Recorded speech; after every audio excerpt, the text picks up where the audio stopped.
Hey folks, Wu here. Just wanted to give you an update on the account after 11 months of playing Genshin Impact. As you can see from Paimon.Moe, here are the lifetime polls, wishes, as well as the pity. And just wanted to highlight that this was one of 42 rerolls that I've done. As you can see, I was extremely lucky with Venti and Klee and the Skyward Atlas early. So that's one of the reasons I stuck with it, but it was one of 6 accounts that I was kind of maintaining at the beginning, just for dailies and similar, just to see which one would pan out. Kind of typically do this as a gacha games, see which one's like lucky, as it were. But let's quick go over to the actual.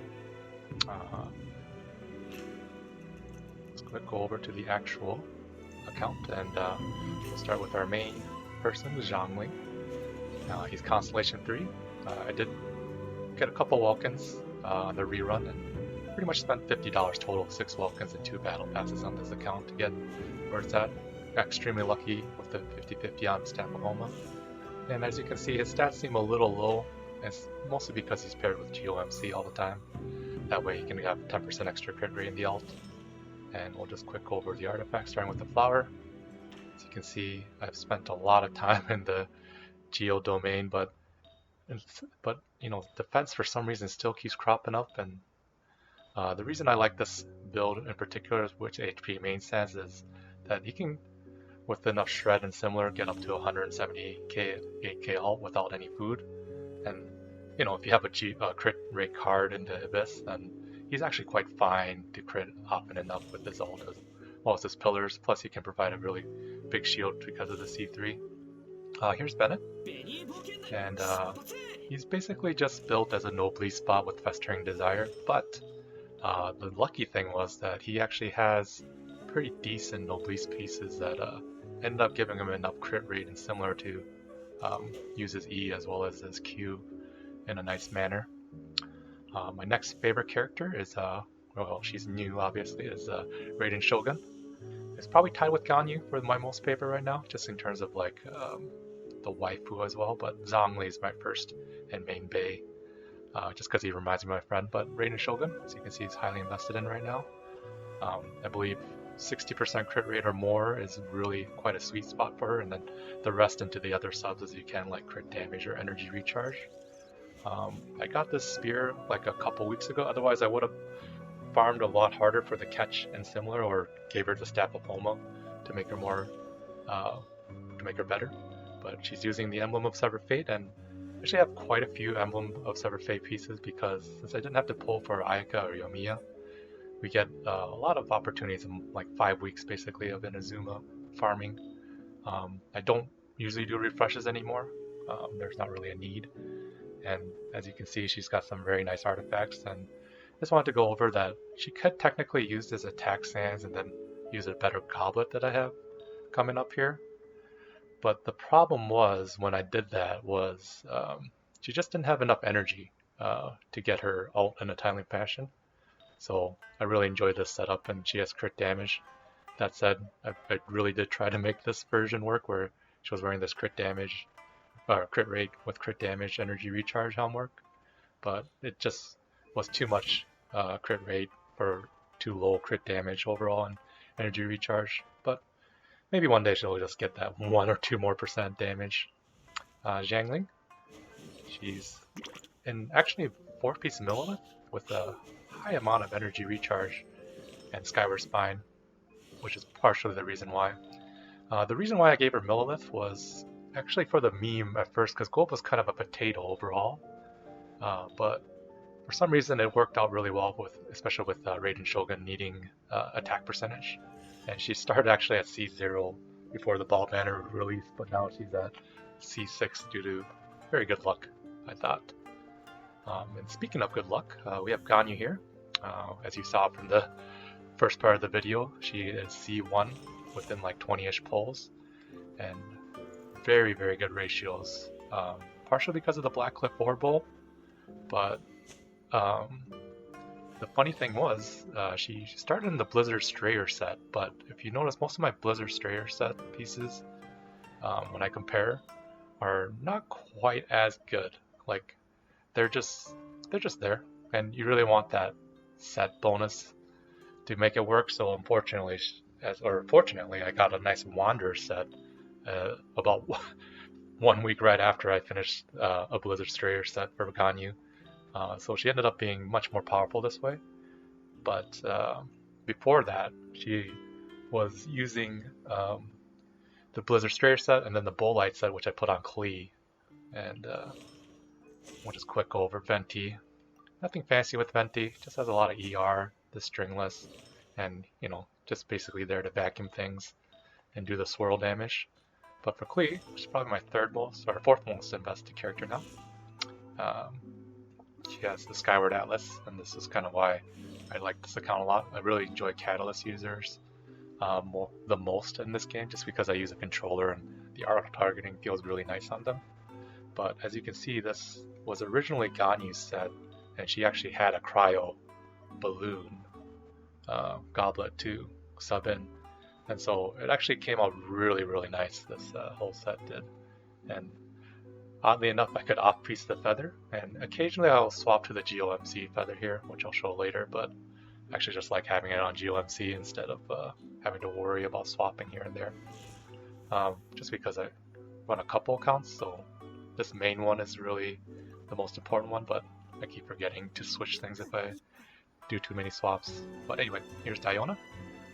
She has a HP focused build, 30.8k because of the recurve bow, and the reason why she's a shield bot is because even though I do have the sacrificial, or it was a recent addition, I don't need the energy recharge just because she's with Ganyu and they both produce enough particles, especially in Abyss right now, which floor 12 you have the high tide and low tide, so you don't really need more energy with them, as it were.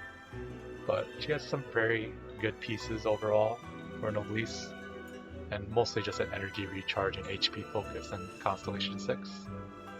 And our next character is Sara, which I'm hoping to see 6. I've got one last pity of 4-star, as well as a soft pity up coming up for ball, which I should hit on the last day basically. I should get, hopefully it doesn't take it up to 85 pulls, I can get it to 84 pulls basically. Assuming the fishing event and everything and the Spiral Abyss reset.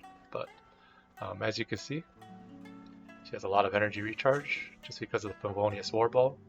Originally I was going to put her on the Sacrificial just because of the higher base attack, but her ratio is so low with it that it didn't seem worth it, and her serving more as a battery for Raiden Shogun seems a lot better, especially for the whole team when they get the neutral particles as well. But as you can see, she's holding on to basically the offset of Raiden Shogun. That's why her ratios are so good right now. And I just wanted a quick note, Beidou. She was high invested in and has a lot of HP, but still using the Sacrificial Greatsword, just because I was trying to make her a shield bot instead of Zhongli or Diona. But unfortunately, Beidou does not work with Raiden Shogun for ult. And if she had C6, I might be able to justify it, but until I get that C6, I have a tough time recommending Beidou. But that said, as a shield bot, she was fantastic, because you get 35% damage reduction, and then you add in Xingqiu, which is another kind of meta build with Xingqiu and Beidou doing electro charge. They work out effectively to about from a 6,500 HP shield, which is like 15% of her HP, to about 12,000 or 11,000. So it's really quite tanky, and the main thing about Raiden Shogun, you don't want her to take too much damage or get interrupted or similar, just because she has such a short burst window. But anyway, Xingqiu, I wish I invested a little bit harder into him, but has the standard build, noblese, sacrificial sword, a lot of energy recharge, and a hydro goblet, obviously. Nothing fancy with him. He has C6 though, which I was very happy for. And unfortunately, my electro characters are just a little behind, with Fischl coming in the last spot at C5. And, not much else to talk about with her. I don't want to really go over artifacts. But the other highlight I wanted to show is the Geo MC, which is using the Black Sword, which is one of my 2 battle passes. And she has really good ratios just because that crit rate sword is amazing. And I think 120% energy recharge is perfect for 2 Geo characters, because with Geo MC and Zhongli, they just produce so many particles that they can all time rotate. It's like playing a great game of tower defense. Originally I did have her on 2 Glad and 2 Petra, but swapping things around just kind of worked out. Oh, this Lava Walker off piece was amazing. I was so happy to roll this one late at night. It was just kind of a random one that ends up working out very well as an off piece.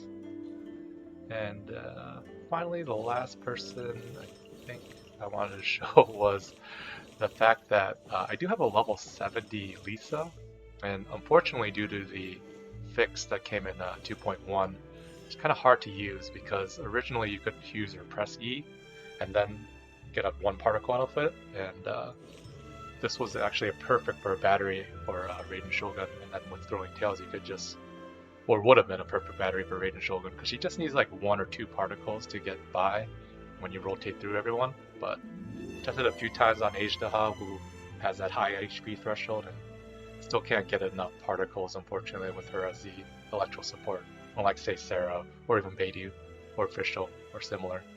So, and holding her E is unfortunately very bad damage if you just make her a pure support for the defense shred and throwing tails, so it's always a big DPS loss if you do it that way.